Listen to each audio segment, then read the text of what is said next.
नमस्कार, मैं आज 24 लाख स्टूडेंट से बात करना चाहता हूं जिनको नीट पेपर लीक से नुकसान हुआ। सड़क से संसद तक हम आपके साथ खड़े हैं। 24 लाख स्टूडेंट से मैं कहना चाहता हूं, आप अकेले नहीं हो। पिछले 7 साल में 70 बार पेपर लीक हुआ है और 2 करोड़ युवाओं को पेपर लीक से नुकसान हुआ है।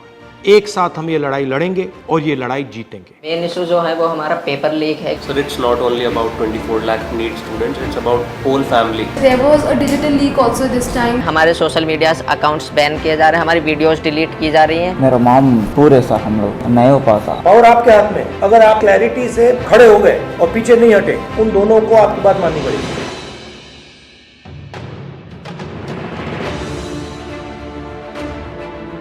So we all have come here to talk about NEET exam. We all gave NEET 2024 exam.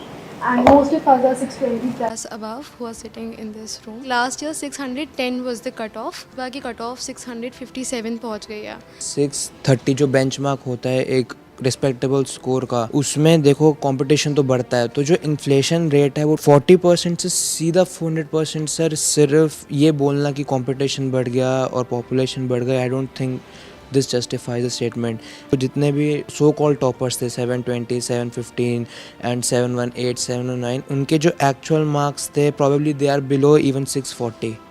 How does that happen? So maybe I feel that there are major 4 reasons. The first one is obviously paper leak.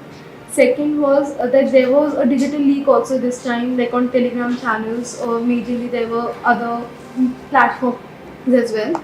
Third reason was that there were scams going on which were saying that you just have to leave the blank OMR and the people of the NTA, or maybe I don't know from which association, they will fill those OMR. Cheating is cheating. Yes. It's cheating, and the grace mark is the 4th point, which is not going to impact that much. Sir main issue जो है वो हमारा paper leak है, क्योंकि sir सबसे पहले अनुराग जो students था उसने ऑलरेडी स्टेटमेंट्स में कहा है कि एग्ज़ाम लीक हुआ है। सर एग्ज़ाम लीक हुआ है, उसने ऑलरेडी प्रूवन किया हुआ है। और हम शिक्षा मंत्री श्री धर्मेंद्र प्रधान जी से मिले थे, उन्होंने स्टार्टिंग में कहा था कि एनटीए में कोई ऐसा कुछ गड़बड़ी नहीं हुई है, और जहां पर 2 सेंटर्स पर ये चीज़ देखी गई है उनको हम अभी वहां पर जांच की जाएगी।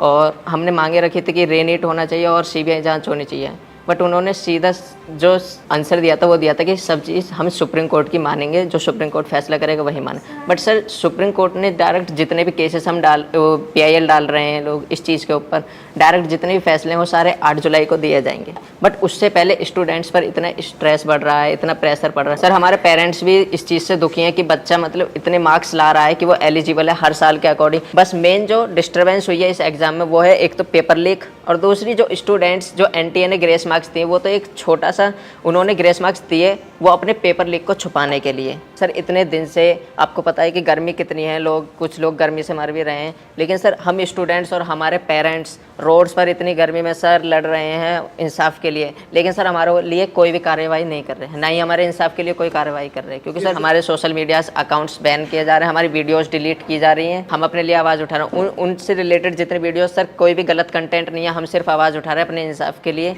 उसमें सर हमारे जो सोशल मीडिया अकाउंट है या यूट्यूब अकाउंट है उनको डिलीट किया जा रहा है, बंद किया जा रहा है। 1 day of the whole year, तो वो हमारा दिन डिसाइड करेगा कि हम डॉक्टर बन रहे हैं कि नहीं। मेरा पापा नहीं है सर, डैड नहीं है, मर गया। तो मेरा मम्मी अकेली है सर। सर मैं 2 साल ड्रॉप लिया सर। 2 साल में मेरे को स्टडी नहीं हो पा रहा सर, अच्छा से घर में प्रॉब्लम, मनी का प्रॉब्लम, लॉन्ग टर्म में पैसा बजट नहीं हो पा रहा सर। ऐसा मैं सोच के मेरा माइंड भी अब ये भी लोड हो रहा सर, मेरा ब्रेन भी। मेरा माम पूरे सर हम लोग नहीं हो पाता, और एक बार नहीं हो पाता सर लॉन्ग टर्म लेना को, ऐसा सोच रहे। अभी रीनीट कराओ तो इजी होता सर। मतलब सर कंक्लूजन है कि रीनीट ही अब हो सकता है, रिवैल्यूएशन तो कोई नहीं होगा। नहीं तो अगर हम आपके लिए 2-3 चीज़ें कर सकें, सरकार के पर प्रेशर डाल पाए, तो हमें किस चीज़ों पे बोलना चाहिए? सर सबसे पहले तो रीनीट जैसा conclusion yes sir. Sir second NTA agency जो है वो एग्जाम्स ना ही कंडक्ट कराए, अगर वो नहीं करवा पा रहे हैं, एक्नॉलेज करें कि हम नहीं मैनेज कर पा रहे हैं। NTA as a concept is a failure. Yes sir NTA पे हमारा किसी का ट्रस्ट नहीं है, NTA पे इस टाइम। फर्स्ट पॉइंट री exam, second point NTA is ना कराएं। थर्ड पॉइंट एजुकेशन सिस्टम पे फोकस करें और काउंसलिंग सर से 4 करें। पॉइंट ये कि जो बेसिकली जो ब्लाइंड स्पॉट्स हैं जैसे कि टेलीग्राम पर पेपर लीक होना, ऑनलाइन पेपर लीक होना, इसके ऊपर भी एक इंक्वायरी होनी चाहिए। Sir, it's not only about 24 lakh NEET students, it's about whole family. फिर सर जो बोर्ड्स का प्रेशर, फिर नीट में परफॉर्म करने का प्रेशर, तो सर बहुत सारे लोग तो मेडिकल ही नहीं लेंगे इस चक्कर में। सर ऐसे क्वालिटी डॉक्टर्स बनेंगे जिनकी क्वालिटी कुछ नहीं है, जो ऐसे ग्रेसिंग मार्किंग करके अंदर गए हैं, जब वो डॉक्टर्स बनेंगे तो can you imagine the condition of the people of India. आपको क्या लगेगा, आप अगर कोई ऑपरेशन करवाने जाएगा, क्या वो वापस लौट के आ पाएगा? हमारे पास इतने सारे केसेस होते हैं, मतलब हमारे मतलब नोन में कि भाई किसी को और का पेशेंट इसका स्टंट डालना है, उसका इंटेस्टाइन निकलवा दिया, उसका किडनी निकलवा दिया।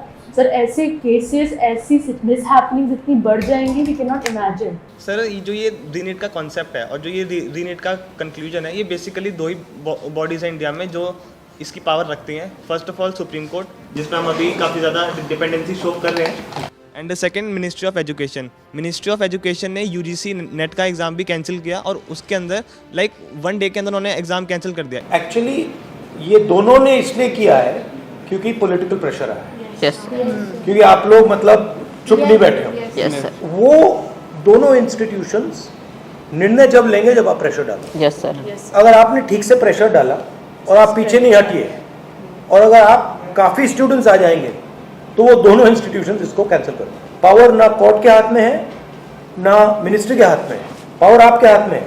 अगर आपने क्लैरिटी से खड़े हो गए और पीछे नहीं हटे, उन दोनों को आपकी बात माननी पड़ेगी। ठीक है, थैंक यू। आपका जो एस्पिरेशन है, आपका जो विजन है, इसी से देश का विजन बनेगा, इसी से देश की प्रगति होगी। अगर सरकार आपकी रक्षा नहीं कर सकती है तो ऑपोजिशन आपकी रक्षा करेगी। ये जो आपका मुद्दा है, इसको मैं पर्सनली संसद में आपके लिए उठाऊंगा और पूरा का पूरा दबाव हम सरकार पे डालेंगे। धन्यवाद।